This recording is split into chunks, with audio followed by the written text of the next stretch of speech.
All right, hi, welcome back. Attorney Steve Vondran. We're talking today on this exciting episode of Commission College about the NAR lawsuit, the class action lawsuit against the National Association of Realtors and other gigantic real estate brokerages in the United States. Without further ado, let's head to commissioncollege.com. All right, guys.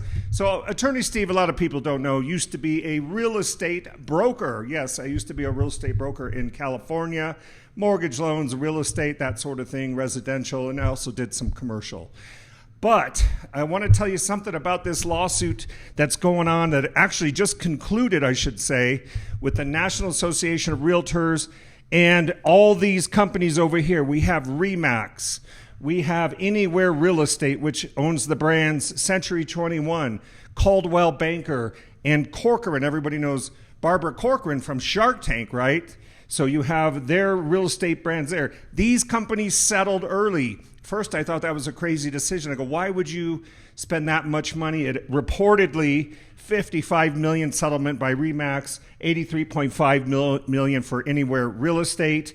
And we have these other companies that stayed on the lawsuit. Home Services of America, that's none other than Warren Buffett and Berkshire Hathaway, okay? And Keller Williams. Keller Williams years ago made a big push and a big run, as I recall. I used to be in real estate. We're talking a long time ago. So, but I remember they were growing big a long time ago. So they got hit with wow, look at this. $1.8 billion judgment. That's B as in biscuit, okay? $1.8 billion. They're going to take it up on appeal. This could take a while, a couple years or so to work this out. They're also seeking to have the judge reduce the settlement amount of $1.8 billion. But this case was brought by 260,000 sellers of real estate, okay? Residential real estate. Generally in the real estate world, you have your residential and you have your commercial, your buildings, your offices, your industrial, things like that. 260,000 sellers, basically alleging in a roundabout way that NAR is a cartel. So this was a class action lawsuit brought. Now, let me talk to you real quick about NAR, and these are things that I remember as an agent. I was a real estate broker. But they have 1.6 million members, approximately. I just looked it up. The fee looks like you pay your dues as a realtor. And when you join NAR, you become a realtor. That's how you get that designation. Okay, 1.6 million members that do about 4 to 6 million transactions per year. That's a ton of transactions. Pay dues of $150 each. What does that come out to? An organization with over $240 million in just dues only, $240 million. So NAR, make no mistake about it, is a big, gigantic lobbyist, okay? So this is going to come as quite a surprise, and it has come as quite a surprise to these companies that are accused of colluding to fix the real estate commissions, okay? Now, if you know anything about real estate, most do, some don't. A lot of times in these residential transactions, you're looking at 5 to 6% commission. Now, who pays the commission? The seller pays the commission. The seller of the house over here, say they're selling the house for $2 million, okay? That'll get you a shack in California nowadays, a closet with a roof. Say it's $2 million. The seller is going to pay the buyer's agent. Say the buyer's agent's over here, the buyer and the buyer agent. The seller is going to pay the commission. Now that seems kind of strange, right? Because the buyer isn't actually doing anything for the seller other than they are bringing them a buyer, hopefully. But nowadays with the internet, so many buyers are finding their own properties on Zillow and Redfin and Homes.com and other sites. So a lot of time nowadays, the buyers themselves are doing the research. Why? Maybe because the buyer's agent's not working quite hard enough. Possible. So things are going to be shaking up, I believe, in the industry. I think this is going to bring a few changes. So the buyer's agent and everybody kind of knows that while commissions are not fixed by law, why? That would be a Sherman Antitrust Act, an unreasonable restraint of trade, price fixing, bid rigging, things like that. So if you're violating the Sherman Act, you got some problems, right? So the National Association of Realtors, when I was there, we're talking decades ago, they made clear to never, ever say that commissions are fixed by law. They're always negotiable. Even as an attorney, if we do a contingency case, for example, say we're going to do a case where we front all the fees, our agreements will say contingency fees are not fixed by law. You are free to negotiate these, okay? So I think everybody really understands that you do have a freedom of contract, but practically speaking, if you want to get your property found down here in the MLS, I'm going to go over the process a new agent goes through.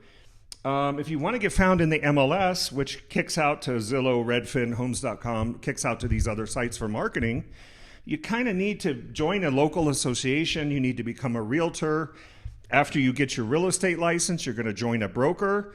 You're going to join a local association. Maybe it's Newport Beach Association of Realtors, let's say. And then they're going to probably tell you, hey, you can become a realtor, and then you can get access to the MLS, and you can post listings in there, and you can set your commissions in there.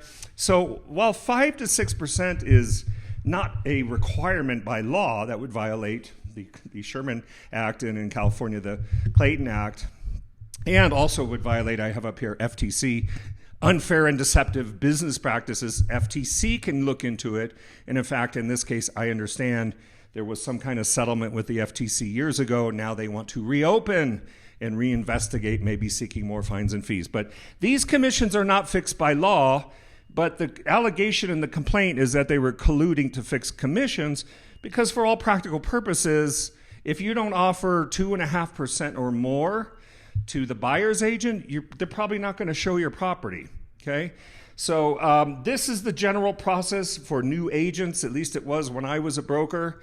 And you would get into your association, you'd get your realtor key, you would get your MLS access, and then new listings would go in there. Now, you would, as if you're representing the seller, which is obviously the best place to be, why? One, you get your signs around town, which brings in new leads. And two, being a buyer's agent's kind of tough, because you may show them 20 properties and they're never satisfied and you didn't make a penny. So I was always taught anyway that it's best to get the listing. But anyway, so these are negotiable by law, but practically speaking, is anyone going to show your property if you offer 1% to the buyer, to the buyer's agent? Is anybody going to show your property? So that's what's going on here. It was a huge judgment, 1.8. The court has the power to treble the damages to over $5 billion.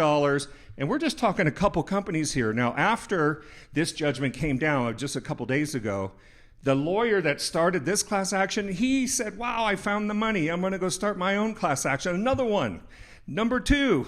So don't be surprised if this becomes a trend. My advice is, if you need a commission agreement that is very clear, if you're a buyer's agent, build the value. If you're a seller's agent, build the value. This is what I do. This is what I charge. Maybe you need to think about offering up different levels of pricing.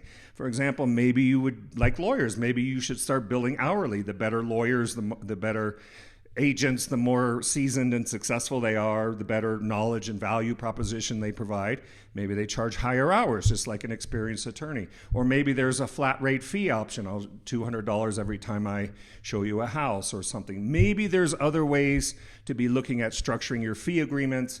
And again, to me, as a lawyer, handled many, many real estate cases, I would want to, in the light of this, I would want to get something in writing that really spells out, this is negotiable, here's what I provide, and maybe providing alternative pricing mechanisms, okay? So, but I wanted you to be aware of this. That's what's going on. So we're going to have new case coming. Probably going to be other law firms getting involved, this, that, and the other. We'll see what happens on appeal. We'll see if the judge reduces the fine here, the $1.8 billion in fine. And for the homeowners, what are they going to get? I don't know. Everybody always says lawyers make all the money. That's not true. Class action lawyers do make a ton of money. But there's probably going to be enough here to go around for 260,000 sellers. So maybe they'll get something better than a Starbucks gift certificate. Who knows? We'll see. But that's it. General legal information only, not legal advice. And this has really been a shakeup in the real estate industry, and we're going to see how this really shakes out. Okay? Thanks for watching. Attorney Steve Vondran. Have a great day. Bye now.